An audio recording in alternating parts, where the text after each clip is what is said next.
Welcome back, everyone. Ready for another deep dive? Today, we're going to be tackling a question that has, well, kind of haunted humanity since we first looked up at those stars. Is the universe infinite? It's a question that has fascinated philosophers, scientists, and pretty much anyone who's ever spent time staring up at the night sky, right? Totally. And we're going to be time traveling through history a bit, seeing how brilliant minds have wrestled with this concept way before telescopes or fancy computers. Exactly. I mean, can you imagine trying to figure out the vastness of the cosmos just by looking up and, well, thinking really hard about it? It's mind-boggling. So, to kick things off, let's rewind all the way back to ancient Greece. Picture yourself standing under a sky just ablaze with stars.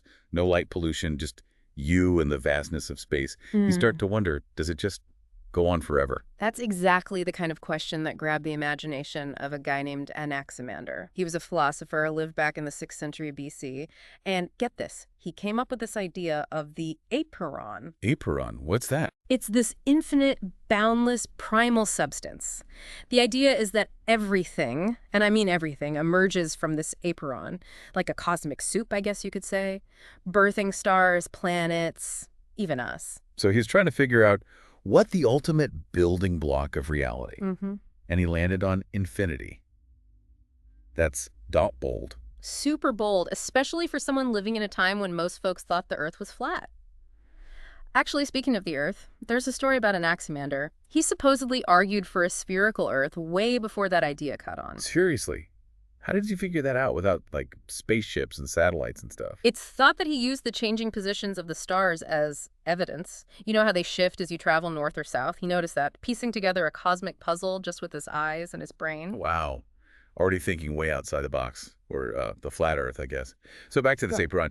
He's basically saying there's just no end to this stuff that makes up the universe. Pretty much. Anaximander believed the Apeiron was limitless, eternal, constantly creating new worlds and phenomena. It was a huge challenge to the prevailing view back then, which was a finite universe with Earth smack dab in the center. Big shakeup in the world of ideas. But not all the Greek philosophers were on board with this whole infinity thing, were they? Not quite. Take Pythagoras, for example. He's the guy behind the Pythagorean theorem, famous for his work with math, right? Well, he was kind of obsessed with harmony, order, and the beauty of numbers. He saw the universe as this giant musical instrument, perfectly tuned and, importantly, finite.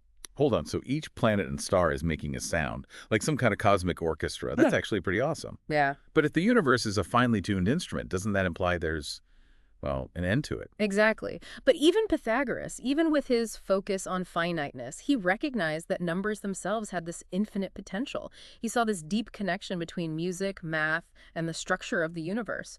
Like, even if the universe itself has boundaries, what can happen within it is limitless. Okay, I kind of like that. Like a finite canvas, but with infinite ways to paint on it. Makes you think. But what about outside of Greece? Did other ancient cultures think about infinity too? Oh, absolutely. In ancient India, for example, there were these philosophical texts called the Vedas. They explored this idea of a universe that's constantly cycling, going through phases of creation and destruction over and over again. It's like a cosmic dance with no beginning and no end. Whoa. Does the universe have a reset button then? These ancient thinkers, they were really asking some big questions. That they were. And it's incredible how they tackled these mind-bending concepts without any of the tools we have today. It makes you realize that human curiosity, that drive to figure things out, is a pretty powerful force. It really is amazing, right? Thinking about all these questions, these big cosmic mysteries without, telescopes or spaceships. Just the power of observation and thought. It makes you wonder how far we can actually get just by, well, thinking things through. But of course, the tools help, right? Oh, for sure. And as we move into the Renaissance, things start to change. We see this surge in scientific discovery, and the old Earth-centered view of the universe, well, it gets a serious challenge. Yeah, this is when figures like Copernicus and Galileo come onto the scene. They really shook things up, didn't they? Big time. Copernicus, with his heliocentric model, he didn't actually say the universe was infinite, but he did shift the focus away from Earth. He put the sun in the center, and that opened up the possibility that the universe was, well, much bigger than people had imagined. Suddenly, Earth isn't the star of the show anymore. It's like, whoa, we're just part of this much grander system. Exactly. And then comes Galileo with his telescope, and what does he see? Moons orbiting Jupiter. just like planets orbit the sun. Imagine that discovery. It's like a mini solar system within our own solar system, like those Russian nesting dolls. Open one and there's another one inside. Right. People's minds must have been blown. It really challenged the idea that Earth was unique and hinted at the possibility of countless other worlds out there. It makes you wonder, is there an end to those cosmic nesting dolls? But even with all these new discoveries, it's still kind of hard to wrap your head around infinity, you know? Like, we can't really see it, so how do we even begin to grasp it? Well, that's where a guy named Isaac Newton steps onto the scene. You know, the apple falling from the tree, laws of motion and gravity kind of guy. Newton, yeah. He pretty much wrote the instruction manual for how the universe works, didn't he? What did he think about this whole infinity thing? He believed that space itself was infinite, actually. He thought of it as boundless, and it was an important part of his whole framework of understanding the cosmos. But here's the thing. Newton also had some reservations about infinity. Reservations. Why would the guy who basically explained gravity be hesitant about infinity? Well, he was worried that if the universe was infinite and it was filled with an infinite number of stars, then we'd run into some problems. Like, wouldn't the night sky be blindingly bright? That's a good point. If every point in the sky had a star, it would be like, what, staring into the sun all the time? Exactly. This is actually known as Olber's paradox, and it puzzled astronomers for a long time. Newton's struggle with this shows how even the most brilliant minds were grappling with the implications of infinity. So even the guy who figured out gravity couldn't quite wrap his head around a truly boundless cosmos.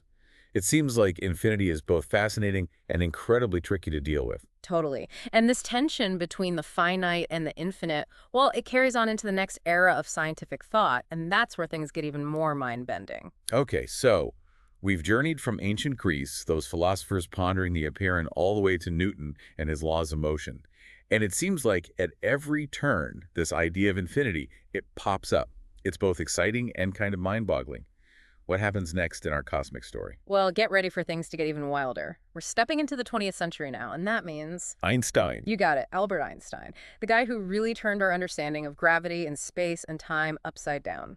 Einstein, the guy who, rewrote the rules of the universe. I'm ready to hear what he had to say about all this. Did he think the universe was infinite?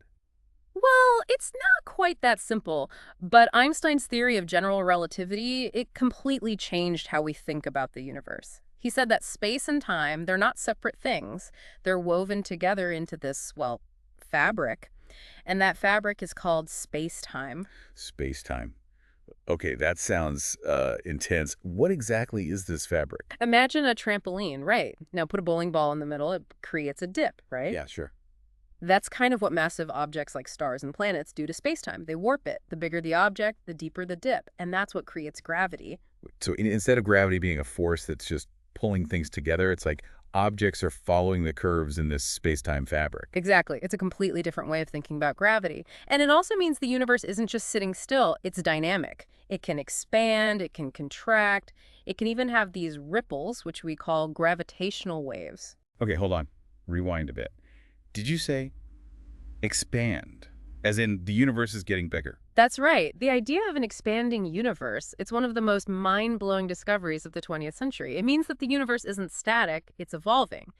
And, well, that raised a whole new set of questions about infinity. I bet. So if it's expanding, did it start somewhere? Well, that brings us to another big name in cosmology, Georges Lemaitre. He was a Belgian priest and also a physicist, which is kind of cool in itself. He's actually one of the first people to propose the idea of a universe that started from a single point and then expanded outward, what we now call the Big Bang. A priest. Seriously. He was the one who came up with the Big Bang. It's a pretty amazing story. He actually used Einstein's equations of relativity to show that the universe couldn't be static. It had to be either expanding or contracting. So he combined, cutting-edge science with his own philosophical and spiritual beliefs to what pushed the boundaries of our understanding of the cosmos. Exactly. And then there's more evidence to back up this idea of an expanding universe. An astronomer named Edwin Hubble, he observed that distant galaxies, they're moving away from us, and the farther away they are, the faster they're moving. So it's like, I don't know, a loaf of raisin bread rising in the oven. The raisins are the galaxies, and as the bread expands, they spread farther apart. That's a great analogy. And there's even more evidence. Cosmic microwave background radiation. This is like a faint echo of the Big Bang itself, the afterglow of that initial explosion, like a baby picture of the universe. Wow, okay. So we have this expanding universe. It all started with the Big Bang. Does that mean it has to be finite? Like, does it have an edge? That's where things get really tricky. The Big Bang tells us about the universe's past, but it doesn't necessarily reveal its shape or size.